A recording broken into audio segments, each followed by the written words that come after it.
Okay, so welcome everybody. We're talking today to Stuart Wileman, and this is significant because before we give the microphone to Stuart, I just want to say this about Stuart. So I've known him for a while, and I've been posting a lot of stuff on LinkedIn about mental health at the top, the high level execs and the leaders, the CEOs, the people who are kind of always showing up in the room as the one who has all the answers and the one who has to have their shit together, really. They're the ones that have to, whether they're at work or at home with their families or with their friends, with their peers, with their networks, wherever they show up, they have to be the ones that have the answers and have their stuff together. And what stood out for me about this conversation today is firstly that execs are not willing to have this conversation. This is a very, very strange thing that's happening today, that an executive level person would step up and say, "Hey, we need to talk about mental health at the top because it is happening to every single person at the top, but it's not being discussed. It's being hidden. It's behind a mask because they're supposed to be the strong one."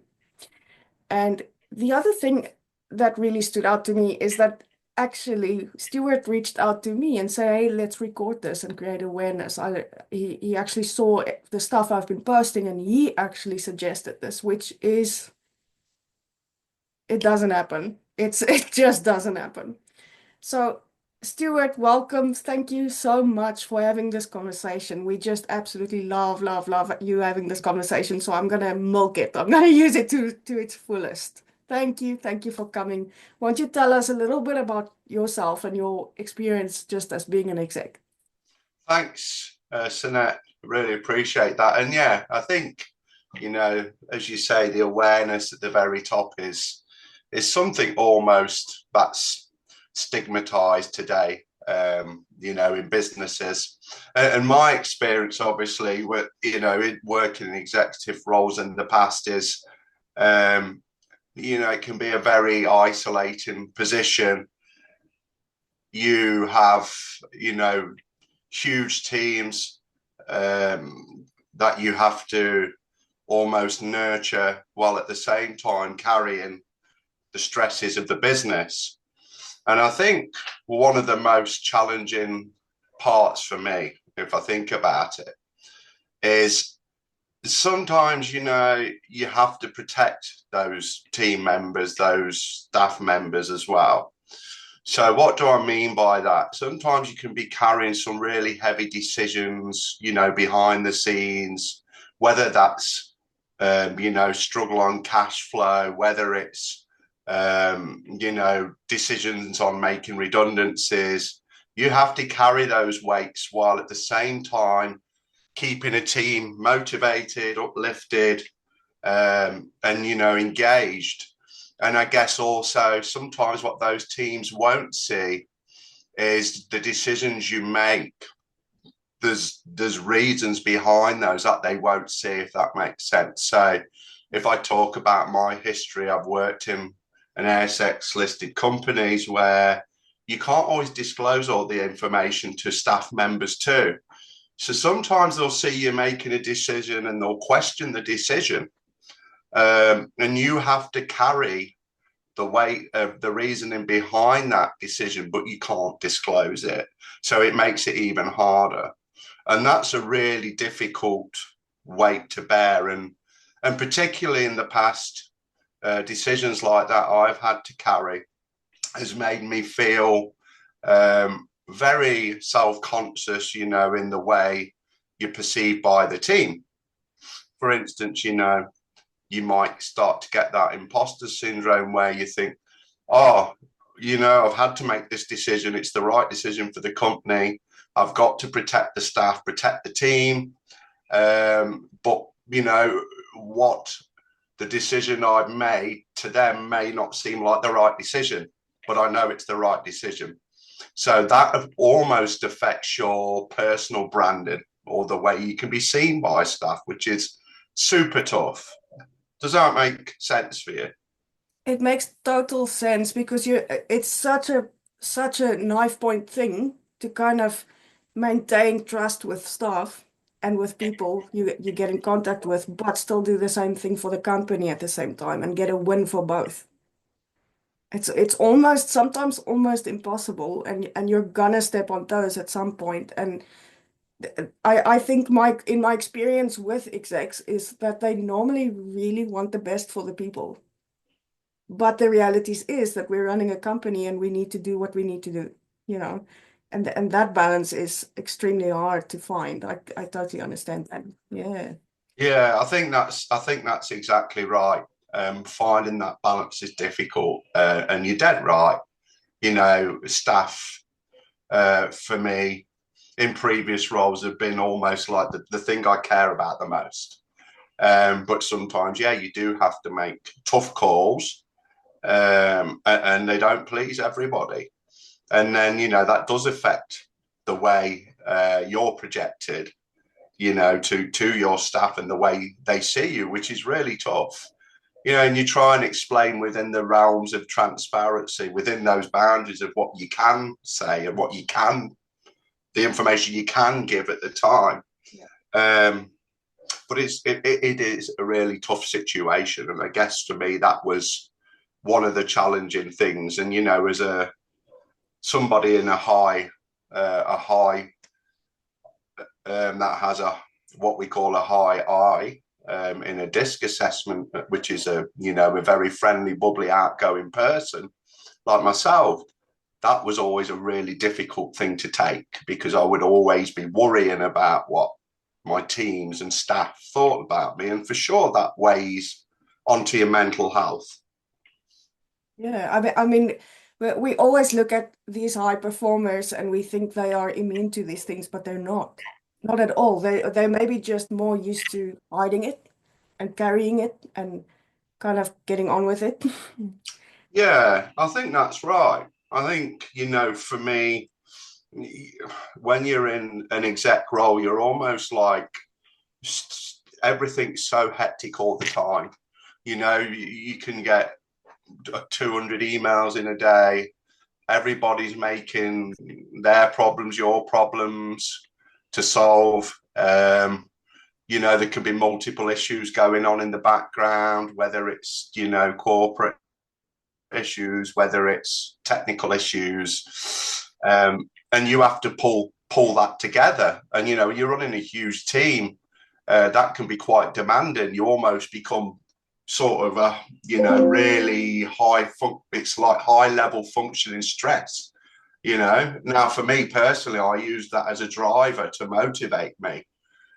But when it stacks and stacks and stacks, of course, that starts to take a bit of a toll, you know, especially when you've got Mm. super large teams. I think that's a huge thing for at that level is that we kind of show up in the morning going, what's going to happen today? And you're kind of focused on what could possibly go wrong and how can I kind of prevent it before it even happens. And so you kind of teach your nervous system to be on high alert for stressors and things that what ifs and things that can go wrong. So your stress level is anyway higher just because you're so focused on what ifs all the time, which is, I mean, what if equals anxiety. That's that's just the way it Yeah, is. no, that's right. And I think rightly or wrongly, my key to it was drinking lots of coffee and, you know, almost staying jacked up on caffeine because it's such an intense role to be in and quite a lonely role, right? Because, you know, as I said, all your team look up to you to hold the fort together, to solve the problems.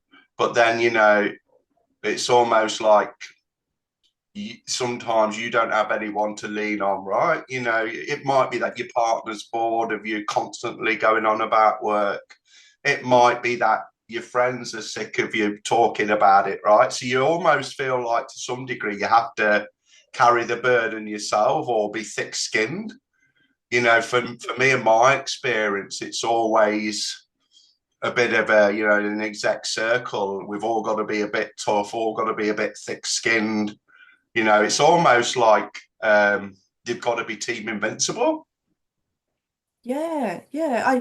I'm hearing things that you're saying that is I don't know if people really understand how common it is. And the one part is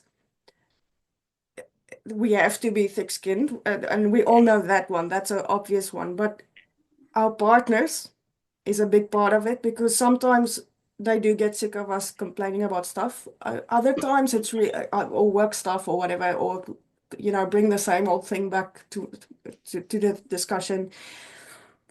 But what I find is also that people in your position would hold back from their spouse just because they are trying to protect them. They don't want them to worry.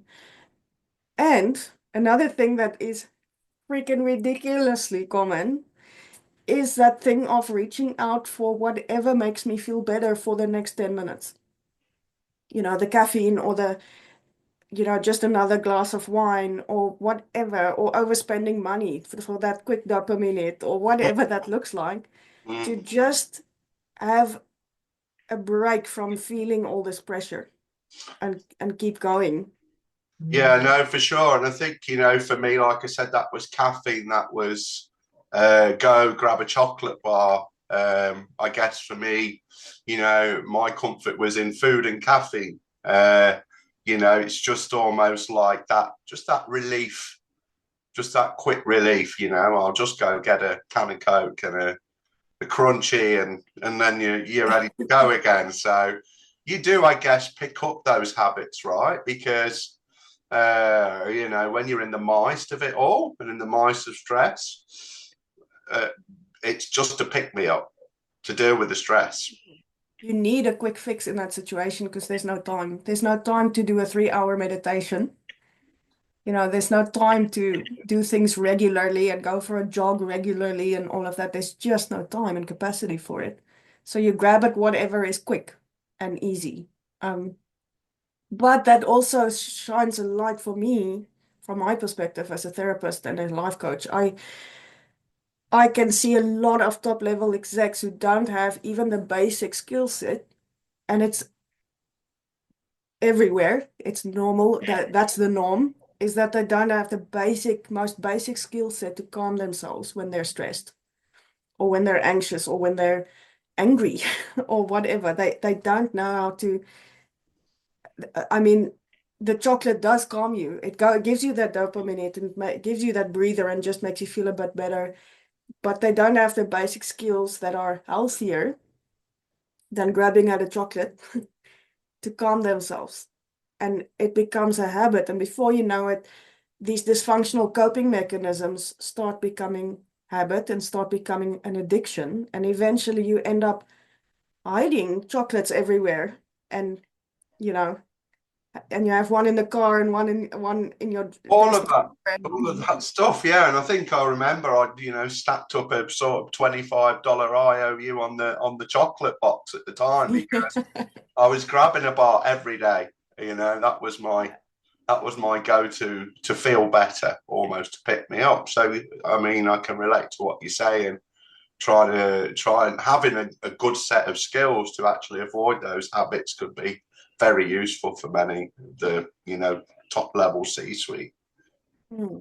I think there's for me there's different levels of it or layers. I would say it's like peeling an onion almost, but part of it is about learning skills to um, manage these symptoms, manage those times where you feel like, oh my word, I just need a chocolate now. I can't. Give me 5. I need a break. Get out of my face.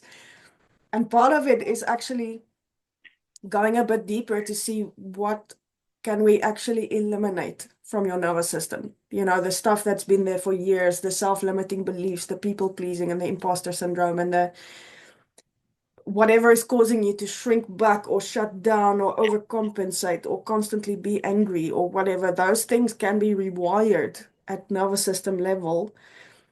And it doesn't help to just talk about them, because those things are wired into your nervous system. And you need something deeper for that. And those things can be rewired. But honestly, we sometimes just go like, there's no time for this stuff, we need a quick fix. We need to move. We can't stand still. There's a lot to do. So, Stu, I want to ask you some questions that I've prepared for you. No problem. And I'm gonna read them off the screen and not pretend that I remember, that I'm not reading them, just because I don't want to miss anything. Because you have no idea how precious this conversation is, because no one at your level is willing to have this conversation. So I'm gonna take my time with it. Sweet, sweet time. No worries. Right. So question number one. Many people see the title exec and think it's all success and power. What do most people not see about the mental health toll that comes with it? We've Yeah, we've touched on it, but yeah, exactly. For me, without a shadow of a doubt, it's carrying tough decisions, that can be going on behind the scenes that, the staff aren't always aware of, decisions that can affect their lives, their livelihood, or, it could be key decisions in the business that need to be made, tough calls. Sometimes you're not sure if they're the right ones, right? And then you question yourself. And that sort of goes on to the imposter syndrome. And for me, that was one of the toughest pieces because as an exec, for me, this probably just isn't me as well. You can see it in other execs, questioning whether you're the right person for the role. Am I good enough for the role? Have I made the right decision? These are all the things personally that go through my mind, as part of an exec stressor when you're carrying all those weight. yeah, I have to say, like, I haven't met a single exec that doesn't have imposter syndrome when they start working with me. Like, it is so common, and my husband and I, we've been having this conversation quite a few times in the last couple of weeks about skill set versus mindset, and that sweet spot of when they meet. You can't have this either in isolation. Like, if you have all the skills but you don't have the mindset, you're gonna hit a ceiling, and you can't outperform your own inner limitations, even if you have the skill set. So you might be extremely, and all of them really are. I mean, they're execs, for God's sake. They got there somehow, right? So they have the skill set, they have the capabilities, they're competent people, but the mindset keeps hitting a ceiling, and they've already actually achieved more than most people would, Mm, but they still feel like I'm not good enough. And I mean, one of my clients just overtrained his body. He's a sportsman, and he overtrained his body into hospital because even though he keeps winning and doing really well and winning awards and being made captain and all of that, he keeps going, it's not perfect yet, and so I need to keep working. I need to keep working until it's perfect. And so for an exec, imposter syndrome doesn't necessarily look like shrinking back and feeling sorry for myself and not trying. mm. It looks like overdoing it. No, for sure. And I think the other thing in regards to the question is, for me personally, you talk about the example there of one of your clients. I can give a similar story from my side. Like when you make a decision and it's not the right one, you beat yourself up and you beat yourself up again. It's like almost like as an exec, I can't make mistakes is how it feels when you're in that position. And you don't always make all the right decisions. And that's the nature of the beast, it's what comes with the role. But I'd say for me that, as well as the imposter syndrome, that's definitely another aspect to it. You make the wrong call and you kick yourself, right? Because almost you put so much effort and work to get to this level. How can I be making a mistake now? Yeah, I mean, you've worked your ass off to get there, but the stakes are high. The higher you climb, the higher the stakes for you and your team and your company and everything you've worked for. And you're in the spotlight. Everyone is watching you going, what should we do? What's the next step? Why are you doing that? Why are you making this decision? And as you said, you can't always disclose that to them. And if trust is broken, nothing is going to work. The whole thing is going to fall apart. So there's so much to it, and I don't think we talk enough about how much mental capacity goes into just showing up for work every day. Absolutely. And I think decision fatigue is Oh another yeah. element to that. You can be making 3, 4 really important decisions in a week, and that's without even getting into your 500 emails that you've had, or preparation for annual reports or board reports, or all those other things that come alongside such a role. And then we don't even include, things like what's happening in our families. And Mm, yeah, you and I are both expatriates, so we're not living in our own countries, and back home people are having issues. They're having medical issues, and or mental health issues and emotional whatever, and that puts a toll on us. And we get home and we have our own issues in our own homes and with our friends and our families, and wherever we go, we are supposed to be the strong one. I feel that a little bit as a therapist as well. Like everyone expects you to always be okay, and because you have all the skills, how can you not be okay? How can yeah. you be emotional about something, or whatever? But wherever you show up as an exec, you're supposed to be the strong one and the one with the answers and the one who has experience with making big decisions all the time. But you can get so decision fatigued that you actually don't even want to decide what you want to have for dinner. It just gets mentally, you just get so exhausted.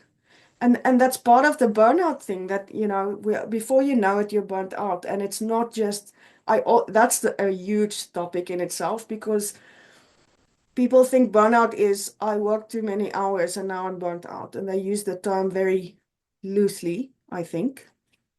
And what burnout actually is prolonged, severe, ongoing stress over time that burns you out physically and actually really burns out your body, your adrenal glands, your everything in your body, causes inflammation, causes things like autoimmune diseases and heart issues, and prolonged severe stress, depleting all your physical resources, all your mental resources, all your emotional resources to such an extent. If you're really clinically burnt out, you're gonna have to literally stop working Mm, totally mm. for a year, 2 years, who knows, to recover. Yeah, that's it. And I think, one example to that is, luckily, I've got my different ways of coping with things, and, was able to manage. But I think one good example of that is, in the past as a manager or exec, so much decision fatigue. You get home, your wife might ask you, what do you want for dinner? You don't know. You can't be bothered to do any of the household chores. I think, my wife said to me in the past, just as an example, you put all your brain into work, and then 5% when you get home. So, because you're so exhausted, you just can't be bothered to do stuff around the house or mow the lawn or do the chores. You just want to get home, flop out, and switch off. So I guess that's almost a coping mechanism when you're at that real high level of stress, or you go over that threshold, so to speak. And that in itself becomes a pattern that gets boring. You get flop down, maybe even have takeout, watch a movie, go to sleep. Tomorrow you do the same. The day after you do the same. And before you know it, you're just not living life. You're just Mm. living. I almost want to say you're living reactively instead of from a grounded place based on your own values. You show up and you react to whatever is happening and put out fires. And then you're exhausted and every day looks the same. Yeah, that's right. That's exactly it. It's not great. It's not great. No, no, definitely. Okay. Wow, we've gotten to question number two. Let's I like questions. let's go for it. Yeah. Question number two. If we pulled back the curtain on your day-to-day stressors, what's one thing people would be surprised that you struggled with? It's a good question. I think for me, mental health was always a struggle, so I think I've always been highly functioning with anxiety. And that for me has been something I've carried along for years and years and years. Um, so I think that would be surprising for a lot of people because I go, I'm the big bubbly, loud guy. And I guess I want to say I can mask my stress well, right? I'm not the type that sort of shouts at staff or goes mental. I don't believe in treating people that way anyway, a part of my values. But I guess it's, you can wear a cloak, if that makes does that sort of resonate? The famous mask. Yes. The famous and mask. and going back to the exact thing, I think to some degree, in those really high level roles, everyone's wearing a mask sometimes, right? Yeah, I think even if you're not an exec, we all do it. We all Mm, do it. Nobody pretends to not be okay. mm, We're all pretending to be okay. And what you're saying about the anxiety actually makes so much sense. You're saying I'm not this person that lashes out. I get anxiety and I cloak it and I mask it. And I think when we're over that in that severely stressed state, our rational brain actually just goes offline like Wi-Fi. And we're left with our survival instinct brain, which either fights or flees or freezes. Right. Or fawns. Fawning is people pleasing. Right. But and we don't have any control over which one your body is going to choose today. Your survival instinct brain just goes, today you're going to fight. And now before you know it, you're yelling at people. And when your rational brain comes back online, you're like, oh my word, did I just yell at people? And you feel horrible. And there's a lot of guilt and shame. But so some people will go into fight mode and be irritable all the time and kind of lash out a bit. And that's over a prolonged period of time, that's the fight mode. And the flee mode is the anxiety and kind of isolating or shrinking back from things and more going internally than lashing out externally. And freezing is kind of like let the potato rest. You're just kind of dissociated and you just sit there and you don't want to do anything and you're demotivated. yes. And that could really be a stress response. And it can change. Or we fawn and we people please. And that's exhausting. It's exhausting to not have healthy boundaries and to feel too guilty to say no. You can't say yes to the board and to the CEO and to the staff and to your wife and to everyone. It's exhausting. And there's so many aspects to it. And so that anxiety comes up and you can't choose. It just does. It just happens. Mm, And that's the issue is why is our first response to want to mask it and hide it? Right, that's what we do, all of us. We try and control it and mask it and we push it down. And one day we've pushed so much stuff down that we explode like a volcano and we can't push it down anymore. And it's years and years of shit that's been suppressed. And now we don't understand why we're having a mental breakdown when we're actually doing okay. yeah. Yeah. It just compacts. Okay. Question number 3. What's the hardest part of being the one at the top that nobody warned you about? The loneliness. Definitely the loneliness. As I said, I think, I talk about in the past, I've had large teams, up to 50, 60 people. They all come to you because, they want you to help solve problems or there's something that needs to be addressed. But you'll find the majority of staff, they won't come to talk to you to see, are you all right? Do you need some support? Do you need a prep up? I can solve this problem myself, so you can have a break, because that's not how it works and feels, right? So for me, I always found it isolating, carrying the pressure. And, as peers, executive peers, etc., it's like I said, you all got to carry that persona or that tough skin. And, you're almost, I don't want to sound arrogant about this, but you almost don't want to show your weaknesses, right? Because then you always think to yourself, oh, what are the rest of the team going to think? So there's a bit of a, we've all got to be tough and all thick-skinned in this together. So if you think about that, there's no one from the teams coming up to wrap their arms around you. Yeah. The other execs are, just off being execs, all moving at a million miles an hour, tons of responsibilities. So outside of those circles, you've then got to try and console in friends and family, and you feel like, oh, I don't want to just put all my problems on them every day because they'll be sick of it. So I guess for me, it can just feel a tad lonely, right? That's just my experience. Yeah, and what I also feel is like friends and family love you to bits. They care. They want to know what's going on with you, but that doesn't necessarily automatically mean they get it. They might not get what you're going through and mean well, but not understand. It can be a bit like explaining a rainbow to a blind man.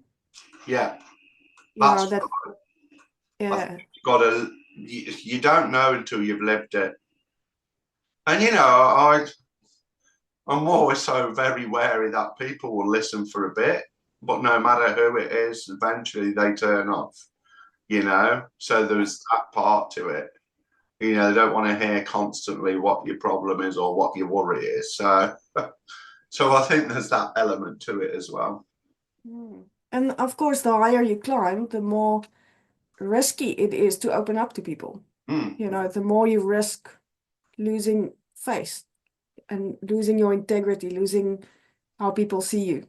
I think that's one of the worries for sure. You always worry, oh, I can't sit around an exec table or around a board meeting and say, hey guys, I'm feeling a bit stressed and a bit miserable at the minute, because you've got your reputation to uphold, and you're thinking, well, if I raise those issues, will people then think I'm weak or I'm not up to it? And I'm sure this is something, that many top level performers think about, right? The things that keep them awake at night. Have I made the right decisions?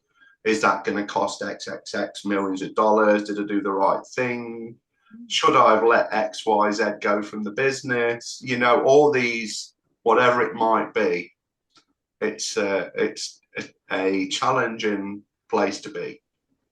Yeah, there's just so many decisions that are so high stakes, and sometimes it's, if you walk away from a company, that's fine. The company will live, but you have your own reputation to think about.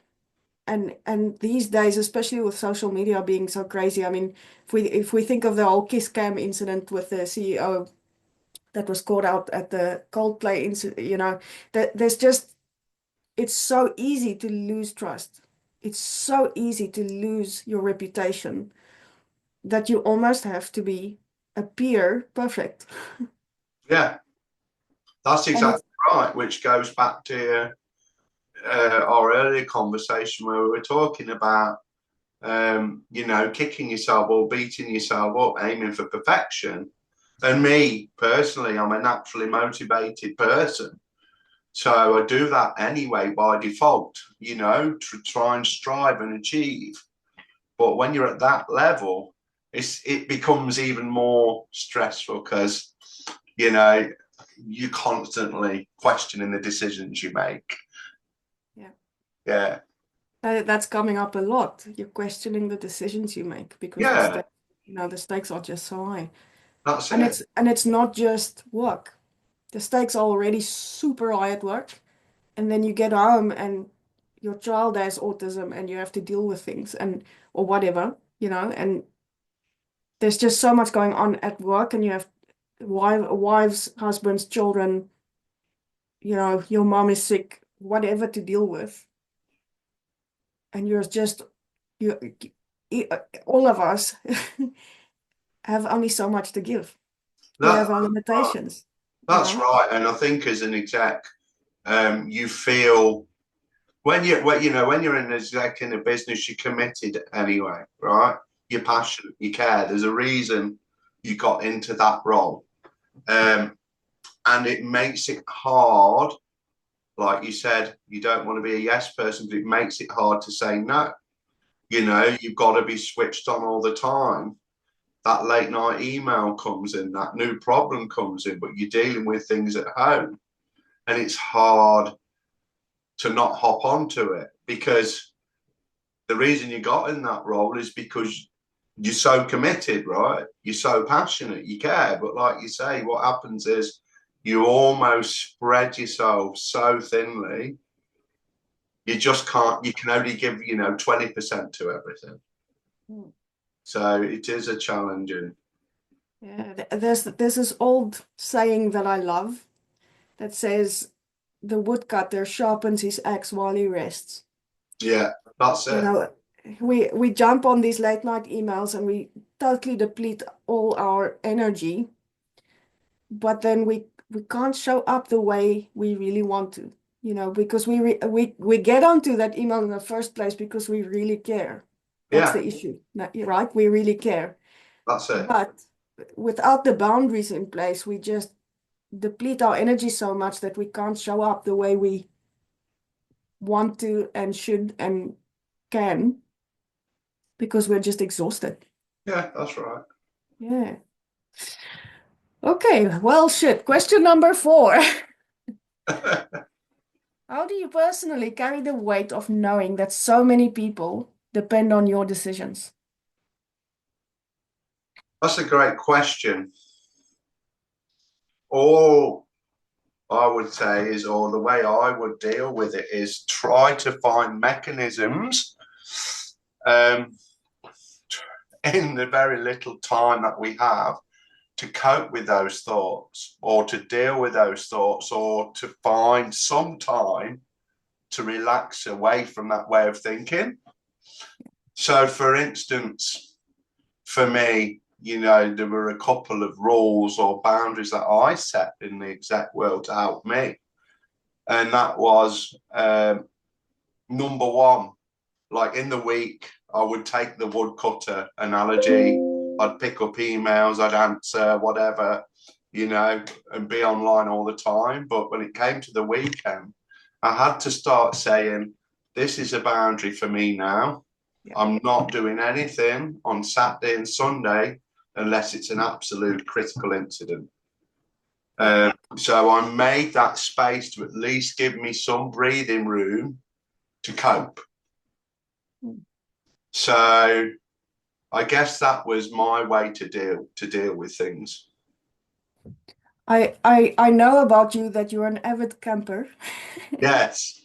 So that's awesome because I mean getting out of the building, the unnatural light, the screens, the people wanting, taking all the time, and just getting into nature where everything is calm and fun is one of the best ways to do it. Um, and if I can just kind of piggyback on what you're saying, one of the biggest pieces of advice that I normally give execs like this, based on this topic, is if you are so busy with your mind all day, then you rest by doing something with your hands. You don't rest by going home and reading more emails or reading some heavy materials or attending a course online or that kind of stuff. Then you go outside into nature and you have fun and you do something with your hands instead. And it really rests your Yeah. mind, you know? Yeah, no, that makes sense. And, I think if I even talk away from the exec, I've been in the past in previous high roles that I did for large teams. I've actually been in that trap where, you know, I'm working 60, 70 hours a week. You come home, you're remote working all night, working all weekends. That is a surefire way to burn out, you know, round the clock. And I think your advice is spot on. Getting out there with nature for me, and that was, like you say, camping at the weekends or fishing, just doing some things that make you happy and give you some respite, and just thinking it through logical, right? Unless it's absolutely critical, the email can wait until tomorrow, you know? Because Yeah. I think there's also a case of where you can bring that on yourself, right? You know, or Yeah. almost create as an exec in your mind that I must answer everything and be the most efficient person that responds to everything and be on the ball like 120% of the time, because I need to be perfect as an exec. I need to be doing everything right. So I think you can also set those expectations in your mind, right? For sure, for sure. And a lot of the pressure comes from ourselves, Mm. not yeah, like the CEO might send you an email not expecting an immediate answer over a weekend, and but you expect this from yourself. Yes. You're constantly putting so much pressure on yourself to perform at the highest level and be there for everyone and be everything to everyone. And before you know it, you're burnt out. And then you feel even more kind of like your self-worth just drops because I wasn't able to be everything for everyone consistently over time. And it's actually just a ridiculous expectation. It's just not achievable and maintainable. You know, it's not something you can keep doing. It's not sustainable. Mm. No, that's right. And, you know, I think I've been in that position in the past. Um, you almost create your own self expectations as a high performer. Mm. And like you say, it's not helpful. So finding good ways to deal with that, or to cope with that is the way to go about it, right? Or to break those patterns like you were talking about earlier. Yeah. You can almost not afford not to learn how to do that. Otherwise, you are gonna burn out. There's no other option. You are Absolutely. going to Absolutely. get there, yeah. Whew, okay, heavy stuff. Question number 5. Have you ever felt pressure to always appear strong? Well, we've mentioned that. Even when you weren't feeling strong. And how does that affect you? I think we've maybe touched on that a bit. Yeah. Well, we can revisit it quickly. So, yes, 100%. There are times where I guess you've had a crap week, it's been super stressful, everything's gone wrong, but you are expected to show up, kick on, um, and make some more decisions or do some different things the week after. You have to pull yourself up, and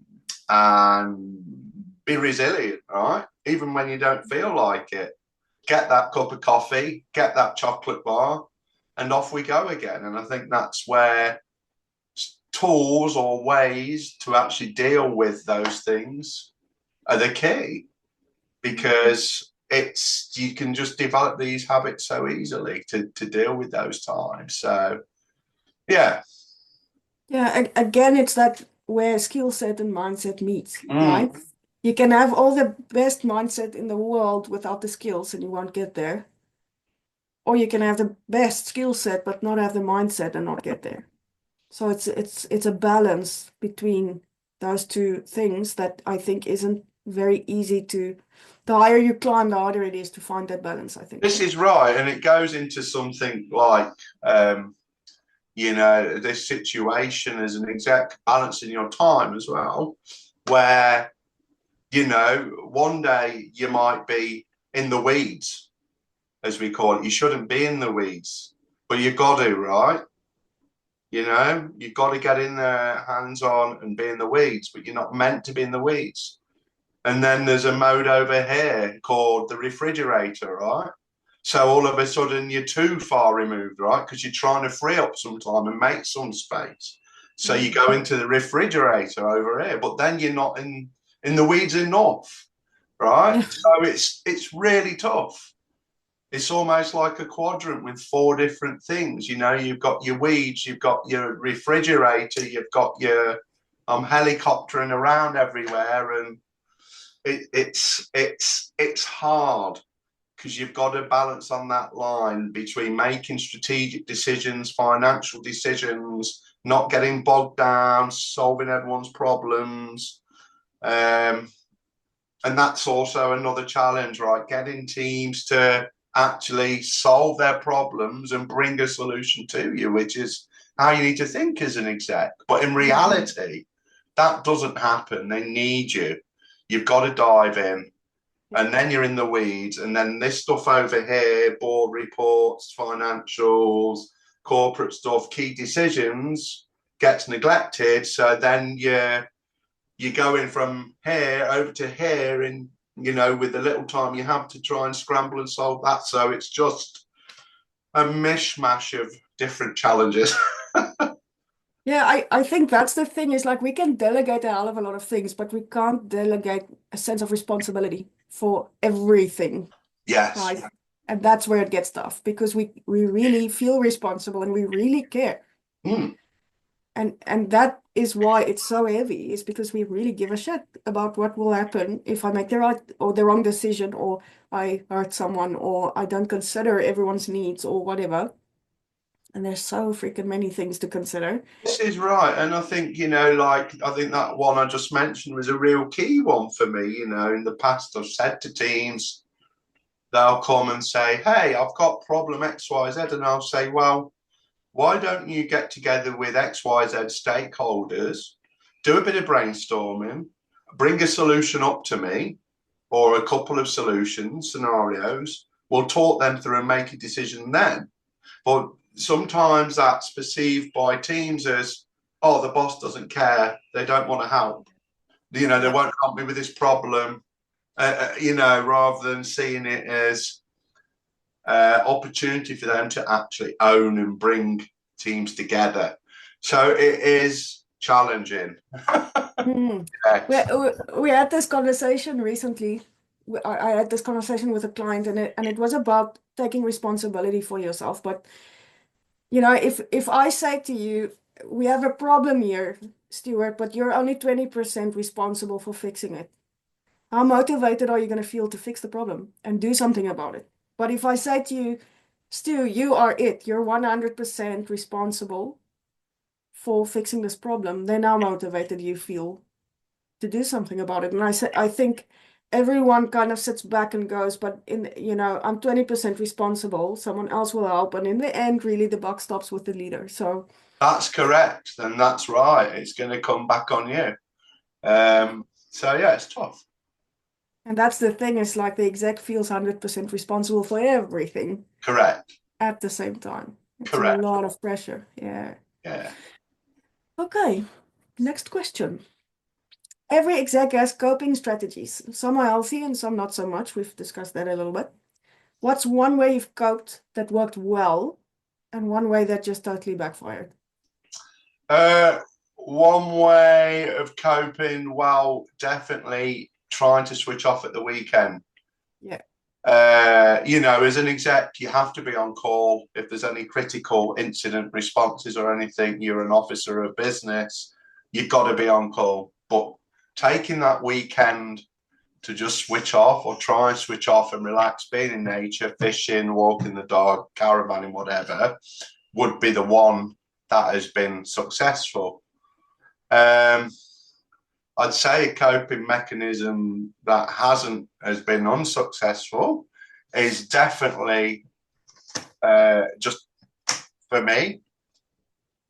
I actually gained quite a lot of weight from stress. So I guess for me, the unhelpful one is just eating. You talked about I'll have a takeaway every day.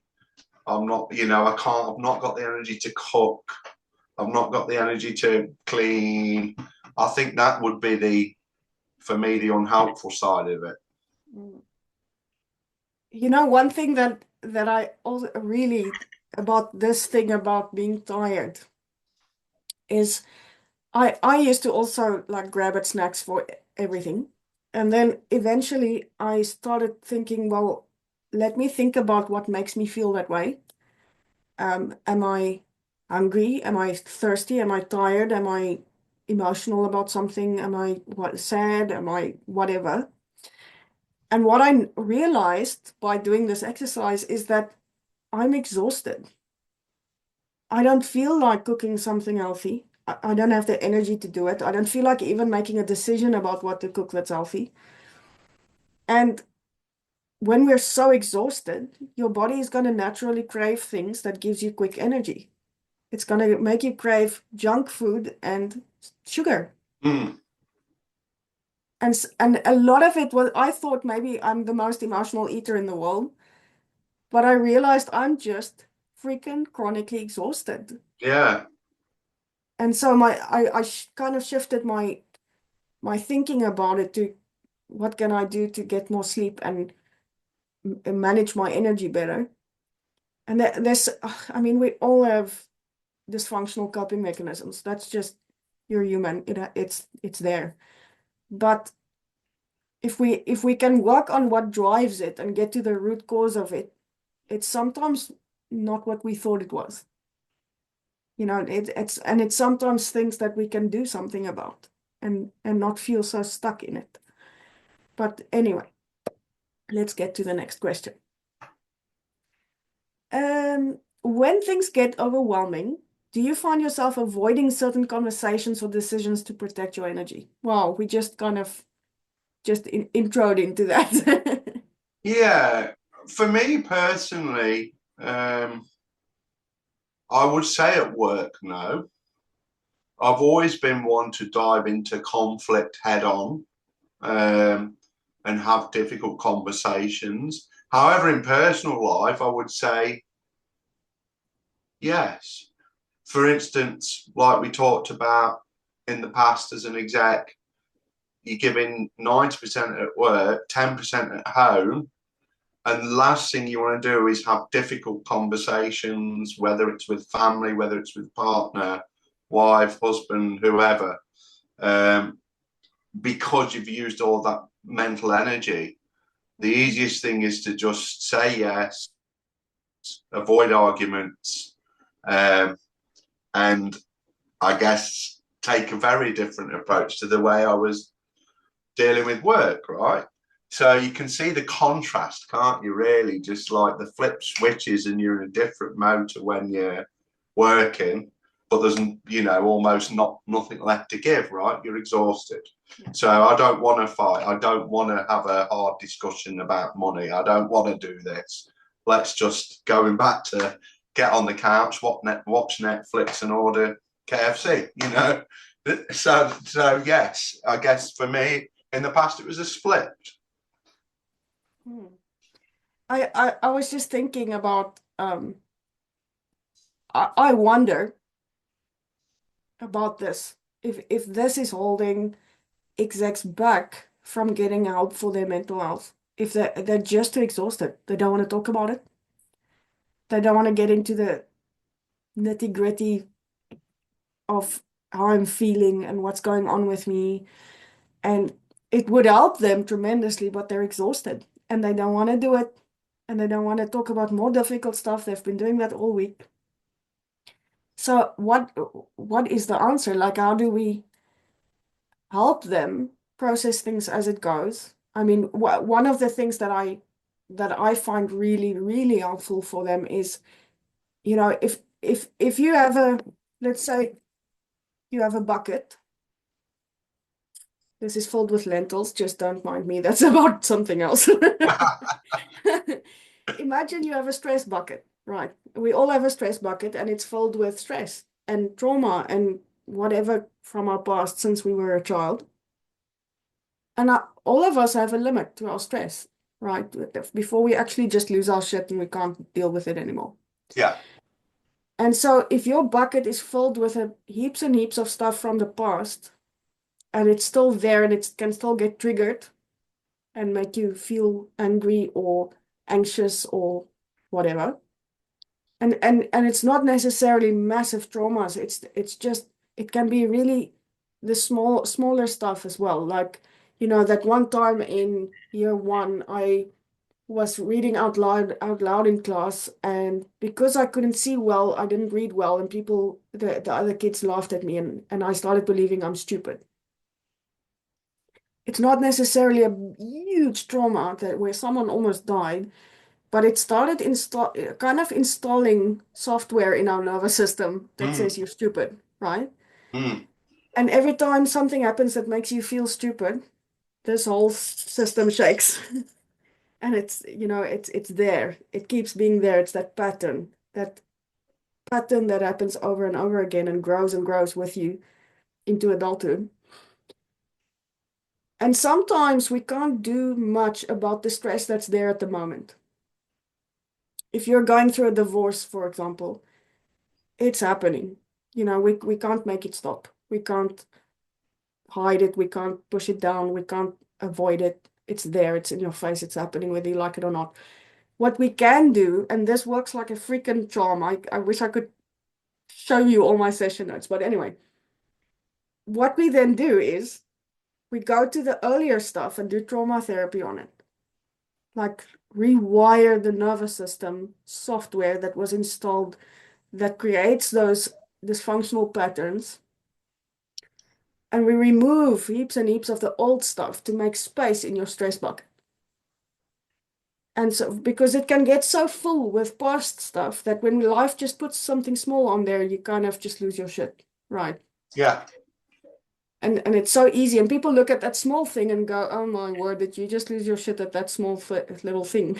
Right? And you look at that small thing and go, "Oh my word, how is it possible that I can be an exec and lead 60 people at a time, but I can't handle this small little thing that someone said to me today, and I lost my shit over it."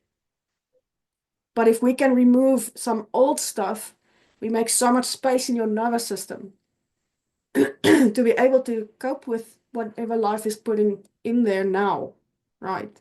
Yeah. And people come to therapy with the now stuff, and they're like, "This is in my face right now. This is killing me."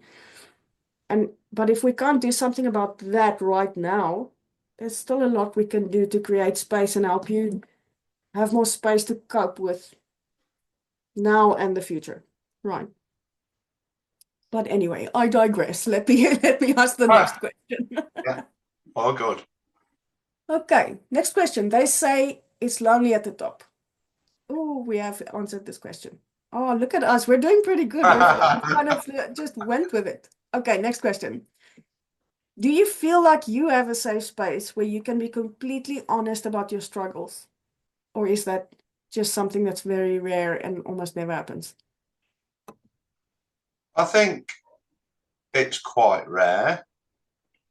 Um, you know, you can talk to your wife, like I say, you can talk to your partner, you can talk to friends. But I think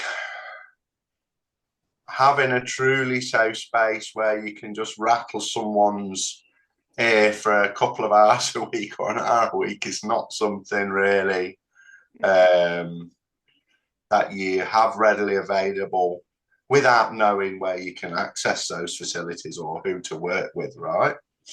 Um, so, yeah, I don't think it's, and I think as well, for me, I'm a bit of an alpha male.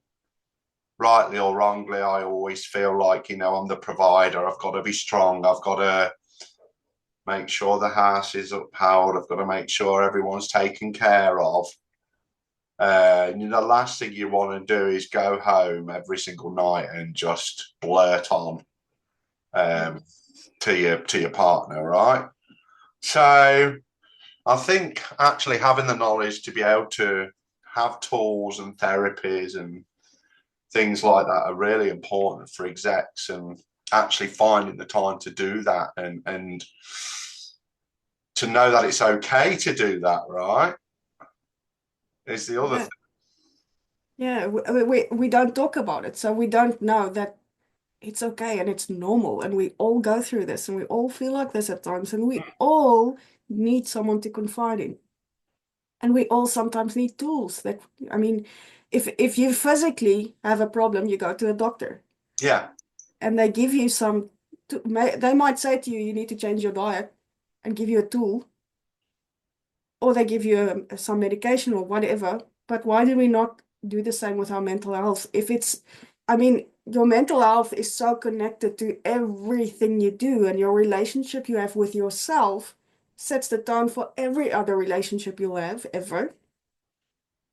So why do we not do the same with our mental health and just have, you know, go see the GP or go see the specialist and sort yeah, it out? yeah. And I think if you look at teams within businesses, I think it's staff members, these days they have access to mental health support, all these different things. And, you might have Are You Okay Day and all these different things. But really at the exec level, that's just not a thing, right? Do you get Yeah, me? So yeah, it's different. It's different when you get into the C-suite to what it is down at the worker bee level, right? Or the middle manager level. It's a different beast. yeah, There's no one coming in and saying every month, hey, we're going to do a session for the execs here around our mental health. Bring you all together. These are tools you can do to cope with it. These are ways to cope with it. I'm going to help you break those patterns with these different methods. And, for me, that could be a fantastic thing because for the staff, as execs, you are concerned for your staff, you're worried about staff, but when do we take the time to actually care about that group too, right? absolutely. Who's taking care of them? Nobody. And that's very common. And nobody magically has the tools. We all have to learn it from somewhere, from someone who's the expert in that. And what I find with EAP services, which are wonderful things and totally for it, but it hits a couple of ceilings for me. And the one thing is that it's not preventative enough. So we wait until we fall apart, and now it's damage control, and now it takes so much longer and is so much more disruptive and destructive to get it back to something that's healthy. And as you say, that at C-suite level, I even if the, even if there is something available to them, they might not use EAP services because then some people will know. Yeah, that's right. And, just to put this scenario out there, and this isn't a real life scenario, but imagine as an executive, you walk into a board meeting and, say there's, I don't know, you've got the board there, you've got all the people that are driving the company decisions. Imagine you walk into that room and say, hey guys, today I want to talk about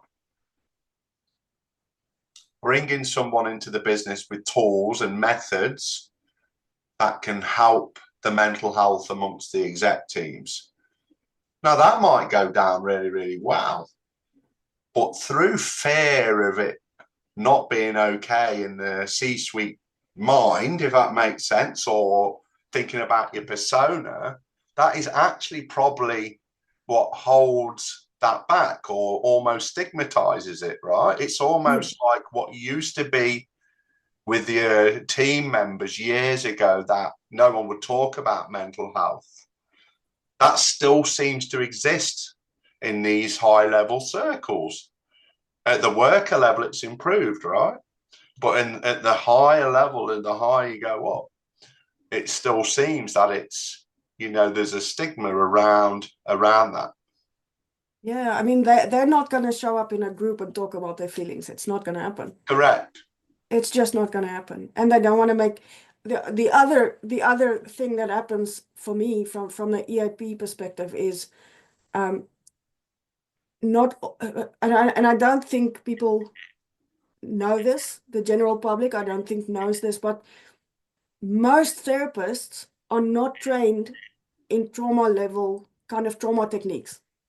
it's a niche area, and which means talk therapy, traditional talk therapy, is limited to the conscious brain, which is like 5% of how we show up in life and who we are and how we decide and how we assert and how we make decisions and whatever. So, and it can't, all your trauma and all your pent up emotion and all your stress is stored in your body, and it's a nervous system thing. And so we also end up maybe using the EAP service, but then going to the wrong kind of therapist and doing talk therapy for something that needs nervous system level, deeper stuff.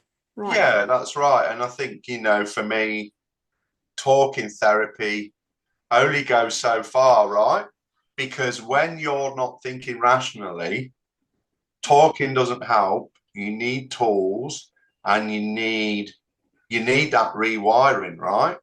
Because it's, sometimes there's problems you're dealing with life, and somebody could sit and talk and comfort you in a room all day long. But then the minute you leave the room, you're straight back into that way of thinking. Yeah. And I think that's why sometimes you've got to crack the genetics with different ways, different therapy techniques to actually address the root problems. You talked about trauma and childhood trauma or things that have happened in the past. So talking, in my perspective, is good, but it can only take you so far. Yeah. And again, it is good. That's part of it. But it's only one part of it. Mm. It doesn't go deep enough to rewire that deep trauma and release it from your body and break through those patterns. It's like you say, you walk out of the room, but the patterns of how you think about things and how you feel about things is really wired into your nervous system from childhood, even before you had pimples and ever walked into a boardroom. Absolutely. And things happen in life that stay with you. I've worked with some interesting people over the years. I've worked with, bullies, and I've worked with, um, supportive people, and real mixes of, different characters, and things do happen during your career that sort of stick with you. That can, and it's not necessarily a childhood trauma, it could be an argument years ago with a colleague where they said something nasty and it sticks with you. It could be you made a bad decision, you looked really silly and you felt terrible, and that affected your confidence. These events, these trauma events, we're all human, can really play on your mind for years to come, right? Mm. And people do think that it's only the big stuff that affects us like that long term. But it is sometimes a conversation we had where this guy made me feel so small. Mm. And every time I'm in a similar situation, I feel so small again or whatever. And it becomes a pattern. And as you say, it's not always childhood. It happens to us all the time. And toxic workplaces is a whole different freaking conversation in itself. That I can't tell you, like almost all my trauma clients coming to me for therapy has a toxic workplace somewhere on their trauma history list that's still affecting them years and years later. Mm. Mm.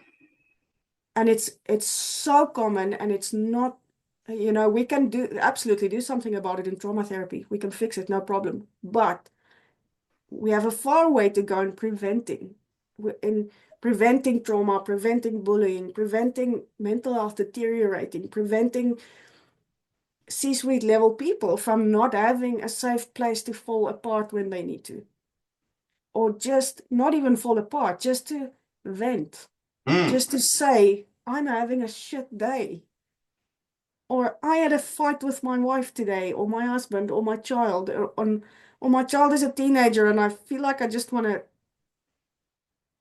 Scream. kill it, I want to kill it, whatever. And let that just be normal and okay, and nobody cares. Let it be non-judgmental, let it be a safe place, let it be a confidential space. And I don't think they have that. I don't think they have a confidential space from someone who gets it, who just kind of can ask the right questions and just listen It's the basics in life. We all just need someone to just listen and care about what's happening with us today, Yeah, that's right.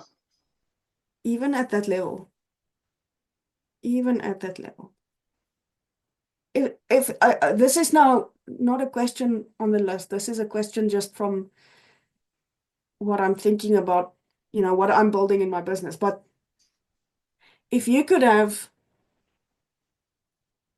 we know now I'm a psychotherapist who specializes in trauma therapy, and I am a life coach. And sometimes an exec needs deeper therapy, to make space in that stress bucket and get rid of the old stuff so that we can have space to cope and be more resilient. Sometimes they need someone to just blab all of it and just say it. Say the things like, I'm sick of my wife. I think I want to divorce her. Or I don't know how to talk to my child. She's growing up and I don't know how to connect with her or whatever. And so what I've been thinking of doing is, or what I am doing, is I have these two programs where one is for the guys who need deeper work. So we start teaching them those skills they need to calm their nervous system so that they don't need, like, they need to reach out for another glass of wine and, they can calm themselves in a healthy way.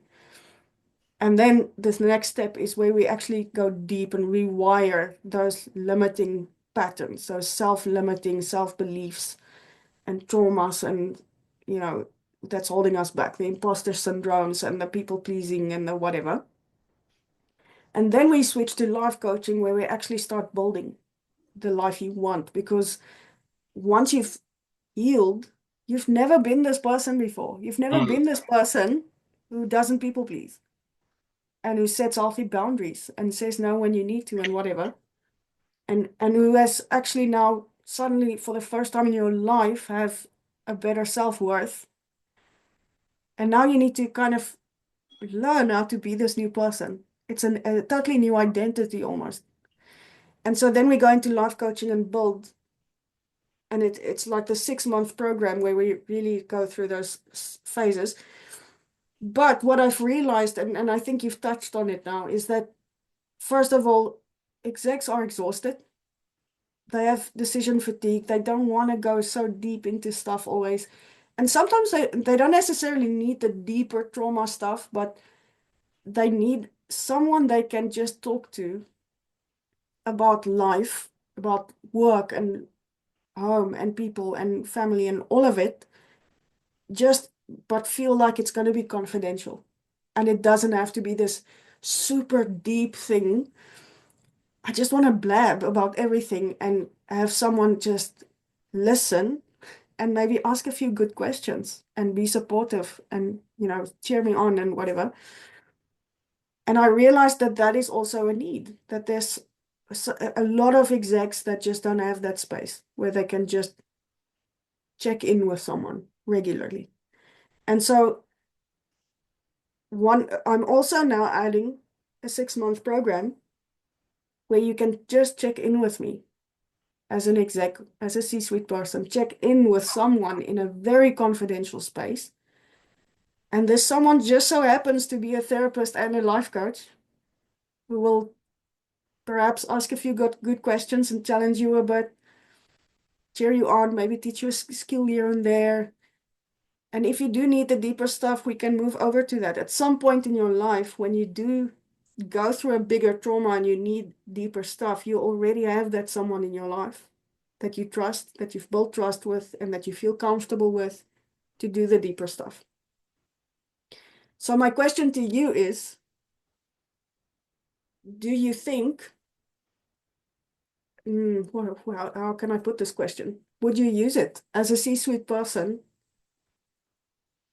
Would you use this? Would you make use of it? Would you find it helpful? Would you pay money to go see someone to just vent? Absolutely. Absolutely. Um, I'm a great believer and advocate for, not I know mental health leaks into this, for mental health. And absolutely, yes. I think probably such executives, a lot of them, like you say, are exhausted or not even aware that these services exist. But yes, I would, to me, that the difference that could make would be profound. Just somebody to talk to, touch with on a weekly basis, learn some new techniques if needed, go into some of the rewiring work, just having somebody that you can confide with about all the matters would feel like a massive load off the shoulders. Yes. Hmm. I'm also realizing people's needs are different with this. So someone might check in once a week, someone might check in once a month, whatever.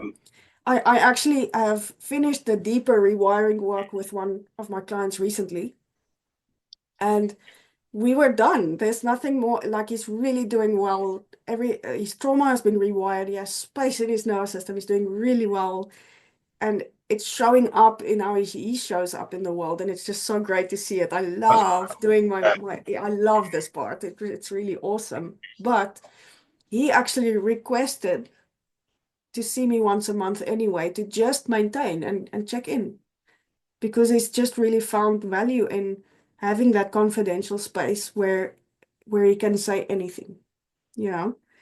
And that's where I realized I need to add something different, that is a need for those guys who just want to check in, who just want to vent and say, I don't know what to do. I have a No, big decision to make, or this is whatever. right. And, I think if you think about it this way, right, is as execs, you're always getting asked, what should we do? What should we do? When the door's shut, you just want to go to someone and say, what should I do? And I think that's where your services and that can help, because you might not have all the answers, but sometimes it's about being heard or challenging the thoughts or rewiring or whatever it is. But sometimes you just feel like, I want someone to have the answers for me for once. Yeah, to not have all the pressure to do it Yeah, alone. yeah. I think it often just boils down to not having to do it alone. To just having some support, a few good questions that, just challenges the way I think about it.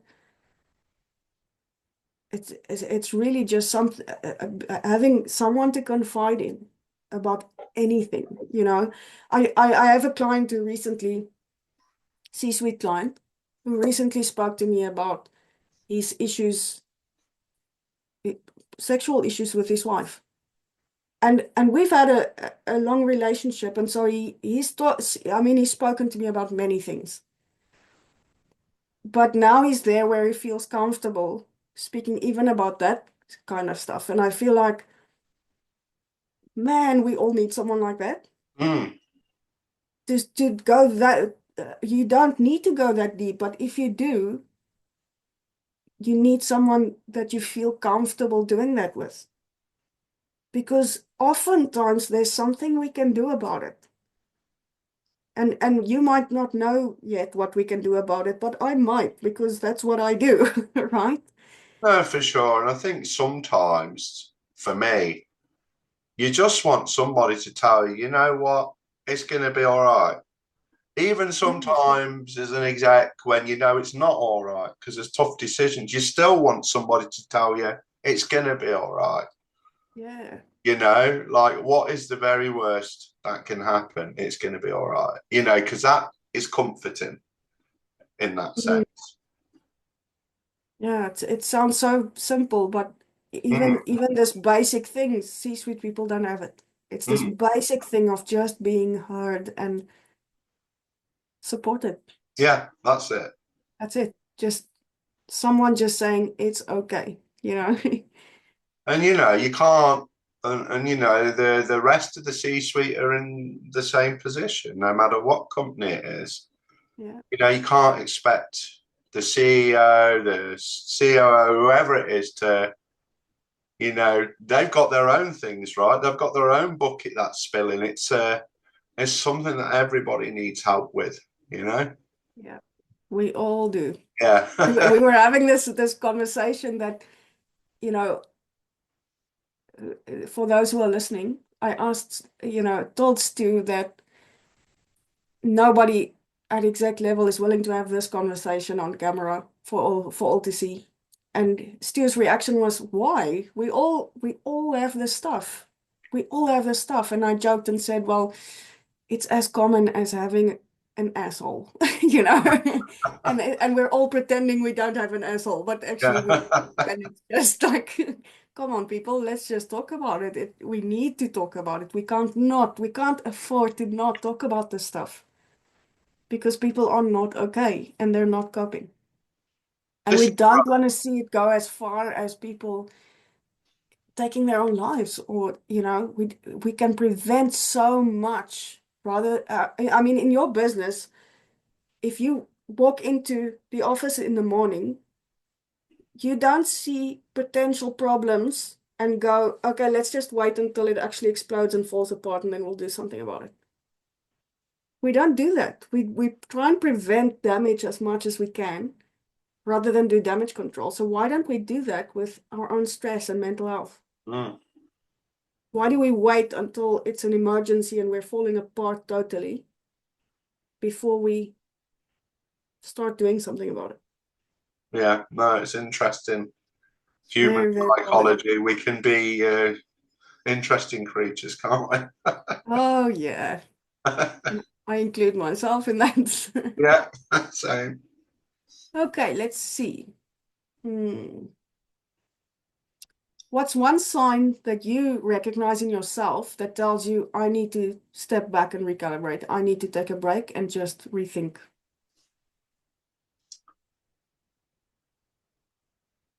I think for me, I, if I look back to when I was in an executive role, and the times where I've been really, really stressed. Um,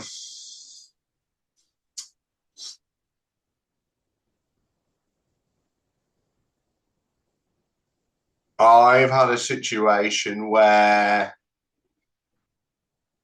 it'd been a crap week. I'd got hundreds of emails. I can't remember what had happened, but things had kicked off with some staff who'd have a disagreement. So that was coming through, and then there was another critical incident or whatnot.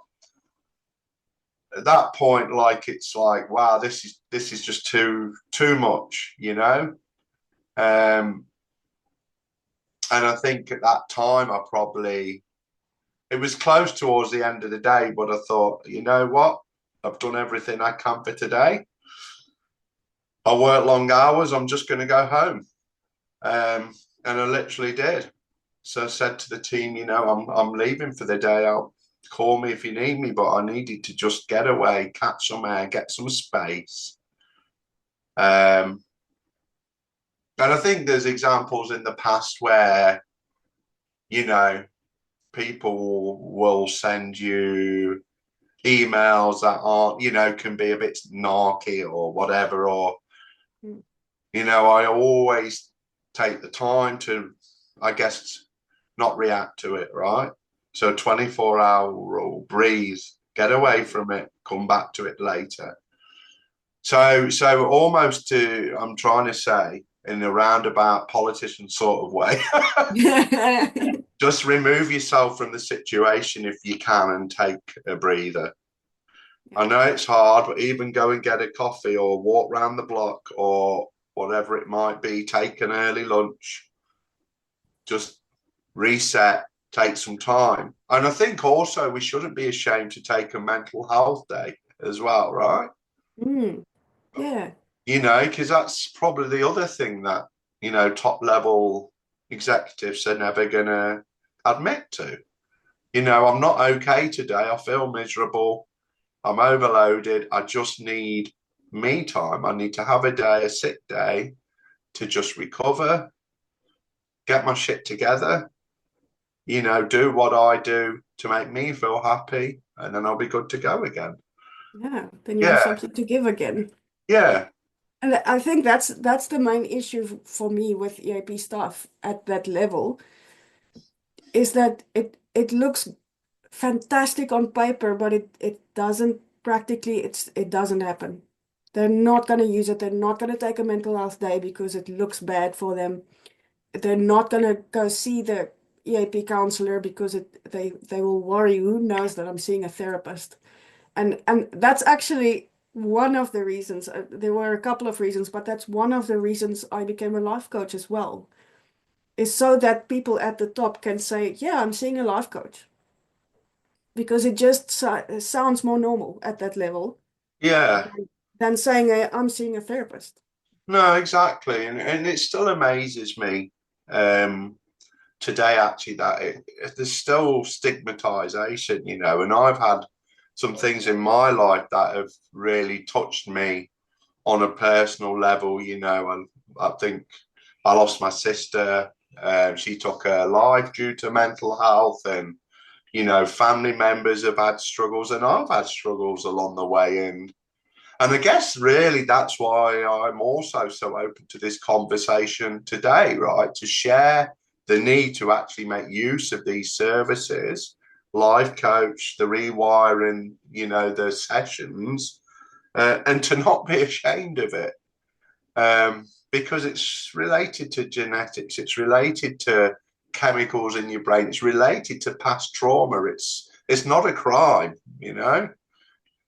In other words, not to sound cheesy, but it is okay to not be okay sometimes. All Yeah. right. Yeah, we've all been through shit, and I think, I mean, how many people know that you've lost your sister in Mm, this way, like that she took her own life and you've had to deal with that. It's something that nobody knows about us, and but we carry it. We mm. carry it every day, and it's heavy and it's too much, and we still don't talk about it. And I think the people who are, it's exactly what you're saying. The people who are willing to openly just talk about it and say, hey, we need to talk, have this uncomfortable discussion now, are the ones who have really felt on their own skin the loss and the trauma and the how deep it can go when you don't take care of yourself and when you don't have someone to talk to about this stuff and all that kind of stuff, you know? Absolutely. Absolutely. We're carrying huge, huge, huge stuff. All of us. All of us. Yep. Every person in every walk of life has got a story, and you never know what's going on. Somebody, like we talked about, someone might send you a narky email, or somebody might say this or say that. But remember, my advice to that is, what's going on in their world? Why did they do that? You don't have to respond in the same way. You can breathe, take your time, Mm, because there's something underlying for them too. And it's very easy to judge in the heat of the moment, right? They could have a problem. They could be, their marriage could be breaking down. They could be in yeah. debt, severe debt, and not be able to pay their bills. You just don't know what's going on in people's lives. So I guess that's how I think about it, isn't it? Yeah, people are holding on to slithers and we don't know it because we don't talk about it. Yeah. We don't wash our dirty laundry in public, but people are really struggling with huge stuff. And I think especially on the topic of suicide, it's shocking how many people I meet that I've just met in the last 4 years in Australia since moving here personally know someone who has taken their own life. Mm, And it's so common. I almost all my clients, when I do an intake with them at the beginning of therapy and I do their initial assessment, almost all of them have at some point in their life had suicidal thoughts. mm. It is it's almost weird to me if you've never had that thought before. As a therapist doing these intakes, it's weird to me if you've never had a thought like that. And we don't talk about it. We Mm. have these thoughts, we feel like if we talk about it, am I not putting all these weird thoughts into people's minds that wasn't there in the first place, but now they're thinking of it? But Honestly, that's not the truth. People are relieved when someone brings it up and goes, "Hey, have you had a thought like this?" Or "You've been not okay. Like, I just want to check in. Have you at all had suicidal thoughts?" It's common. Have you thought about it? Mm, Do you have someone to talk to about it? Do you want to like maybe have those conversations? Because man, that uncomfortable conversation is going to be way less uncomfortable than actually dealing with someone taking their own life. absolutely. Do it. Even if it's freaking the most uncomfortable thing you've ever done in your life. It's very, very common. Okay, Stewie, we're almost done with the questions. Then you're probably very hungry by now, and you're like, "Oh my word, is it Friday yet?" No, I enjoy it. I like questions. Well, let's go for it. Oh yeah, You're the quiz guy. Yeah, that's right. I like a good quiz. Yeah. Okay, next question. What do you think needs to change in executive culture so that leaders don't burn out silently? How do we change this? Talk about mental health. Talk about support. I think companies can invest in actually getting services like yours, Sunet, and using those, whether on an individual or group sessions, to actually say, you know what, guys, we're in a really stressful position here. We carry loads of weight, and that's okay. And, you know, what better example to set at that level where, you know, executives and such are having life coaching, right? I mean, then that trickles down to the staff, to the culture, right? They see, hey, our execs want to turn up, show up, be the best. You know, they have their struggles too. It's okay. We can ask for help, right? I think Yeah. I think, you know, almost advocacy for those exec suites across different companies, or individual C suite leaders to take those services on and for them to be seen as normal is the way to go, because they are normal. We all need to be okay. We all need to share the burden of the weight that's being carried. Mm. I just had this flashback to much younger me. Yeah. And what we used to do, it's not going to work exactly like this for C-suite people, but we had to, back then I was taking groups of people abroad to go do humanitarian stuff. And beforehand, we had to train these groups, but they came from all over the place and they didn't know each other. And now suddenly they have to be a really tight team and kind of do humanitarian stuff that's really stressful and maybe even potentially traumatic. And we have like a weekend to get them to get to know each other before we go into wherever and go work in refugee camps and whatever. And what we did was whoever was leading the training and get to know each other situation before we actually went abroad or wherever would share their own story first and open up quite deeply, right? And just say it as it is and go deep with, and this is my trauma and this is my whatever. And that gave others the permission to do the same. And the others would only go as deep as you go. The first person opens the door and sets the tone for how deep we go. And they absolutely opened up. And by the end of literally 5 or 6 hours together of giving every person the opportunity to tell their story, bonded that team like more than some other teams who have been working together for 2 years. That's fantastic. And we were immediately just had so much in common, so much empathy for each other, a bond, a real bond within a day. That's great.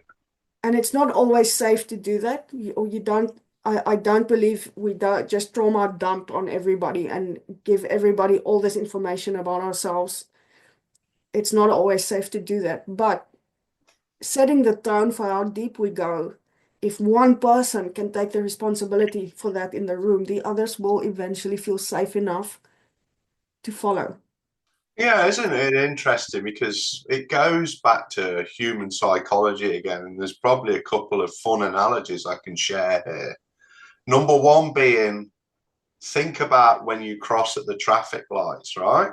And you know, people have done this through all walks of life. The lights will be on red, and you're at the crossing. There's no cars coming, but you don't want to wait for it to change. It's going to be a few minutes. One person goes, and everybody follows. And it also reminds me of if you're at, say, a wedding or a party, right? And did you notice once the first person has gone up to the buffet, everybody follows. It's so So funny because it's so true. yeah, so for me, there's a bit of a herd mentality. Make it safe, and like you say, once one person opens up, then hopefully the rest follow. And that's why I think it's great that I can have this or give this talk with you today, Sunet, to hope that others will see that and give them the courage to do just that. We all need the issue really is just to maintain the safety of that space, the trust, because without that, we're not going to get anywhere with it, you know? So in some ways, it's important for every person in that situation, in that group, to share equally as deep. Because if you share, another really good thing we did when I was a student and we got training on being a peer helper, we were very ready to support everyone, our peers. And what they did was they gave each of us an envelope and a piece of paper. And they said to us, write down your most embarrassing secret on this piece of paper and put it in an envelope. And we did it. And of course, everyone is like, oh, it's just kind of hiding. Nobody should see this. This is so embarrassing. And then the teacher, or the teacher said, okay, give your envelope to the person to your left. And I was like, oh, hell no. It was, oh, that feeling. Everything just sinks, You Yeah. just, no, no, no. Are they going to read it out loud to the whole class? Or someone's going to know. And, it was that feeling, Yeah. just Yeah. the worst thing. Falling feeling. Yeah. And she was just saying, just notice that feeling and sit with it.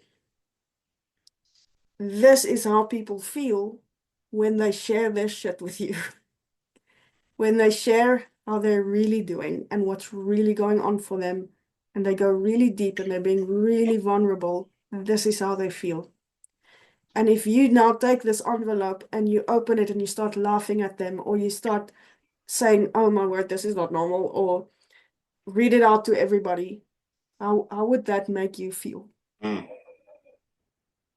And that was one of the most profound things that anyone has ever taught me in any class, psychology, psychotherapy, whatever. That was the most profound thing that I've ever learned is I remember that feeling as if it happened yesterday. And if we can all just kind of share and receive with that feeling in mind, we can really create a safe space to go deep and trust in trust. But the trust absolutely has to be there. Which is also why, like, I thought to myself, like, why would execs pay me to just check in with me? If we're not going to go super deep, why would they do that? But it's because of that confidentiality. I think in the exec world, confidentiality is critical. And it's something you have to deal with every day in your role. Yeah. There's confidentiality in what you can say to staff. Sometimes there's even confidentiality in what you can say to other execs. You could be working on a project they don't know about, with sensitivities. So I think a key part of it is, like you say, having that confidential space to be able to say what you want. And if you've got if you can almost have those executive people or clients realize that this is a super safe space, it's totally confidential, that just means so much, right? Yeah. I think most of us don't have that. A lot of people don't have that. And they don't even think of it. Like I recently actually on Are You Okay Day, or just before that, I sent out a message on LinkedIn to a few people in the top level exec kind of people. And I said to them, with Are You Okay Day coming up, I was just kind of thinking of what top execs are going through and reaching out. And I just want to ask you, are you okay? And many of them didn't answer, and that's fine. And one person answered and said, I'm okay, thanks. It surely is hard at the top and lonely at the top, and but I'm doing pretty okay. And I said to him, I mean, he was saying I'm okay, but he was also saying it's really hard at the top and lonely at the top. Yeah. And I just asked him, I said to him, like, actually, you're asking the question, are you okay? As a therapist and life coach. But you're actually kind of happy when you hear, I'm okay. That's actually what you want to hear people say, right? Mm. But so I said to him, I'm really glad you're okay. That's great to hear. I just want to ask this question. You mentioned how lonely it can be at the top, and I was just wondering, do you have someone to confide in that you fully trust? And he just answered, actually, no. And I said to him, is there anyone that could potentially be that person for you? Maybe a colleague or a family member or someone. And he, again, just a short answer, actually, no. So, And so in that message, it was almost encoded that really he wasn't okay, right? But right? we put the cloak on as execs and we say, um, I'm okay. But I think Yeah, there was a hidden message in there, wasn't there? You know? yeah, yeah. And I mean, he ended up booking a free Zoom call with me to just kind of talk about it. It's ending up not being a 30-minute call. It's ending up more than that. And you just, we're in such a habit of how are you? Good, thanks. How are you? Or just saying, yeah, I'm okay. And it's just, and I get it. I'm a stranger, complete stranger. But when I sent those messages, I really meant it. Mm. I really meant it. I really want to know, are you okay? I know I don't know you, but I know you're at the top and it's hard. And people are not sometimes able to even admit to themselves. I mean, what he did later was he sent me a message and he said he doesn't live in Adelaide where I live. So he was saying, when I'm in Adelaide again, maybe we can have a coffee and discuss this or whatever. And then later he sent me a message on LinkedIn and said, maybe we should have a Zoom and talk about it sooner. Like this question made me think I actually don't have anyone to confide in. And I think it's so common and it's so not, not addressed. People are not addressing the fact that the people at the top, we look at them from the bottom and we go, wow, they have got their shit together. They have reached the heights that most people won't. They've achieved so much. They're stinking rich, all of this kind of stuff. But at the top is the loneliest, most complex decision making happening all the time under immense, immense pressure. And we should be reaching out to them more. So if I almost want to say, like, if you know someone like that in your life, reach out to them more and ask them just, how are you? Mm. Are you okay? Because we all need it. Absolutely. We all need it. Stuart, you won't believe this, but it's been almost 2 hours. And that in itself is a miracle that I get an exact time like that for 2 hours to just chat Time about flies mental when health. you're having fun. Right? Stuart, Uh-oh. thank you so much for having this conversation. I've already learned a hell of a lot. I think it, my hope is that this will just normalize it for people at the top to just go, oh, everyone actually feels like this at the top, not just me. I'm not this weak person or this imposter or just not good enough or not strong enough or whatever that limiting self-belief is. I'm human. Yeah. Yeah. And I also deserve a bit of a vent or a proper bitch session every now and Yeah, then. no, that's right. And thanks for having me today to talk through it. And I really hope people can take a lot away from it and realize, that it's okay. It's okay to have these discussions. It's okay to normalize these things, right? Yeah. Well, thank you for your time. Thank you for your input. Thank you for having this conversation on camera for everyone to see, because everyone should be seeing this. No problem. Thank you, Sunet. Have a lovely, lovely day. And you. Cheers. Bye.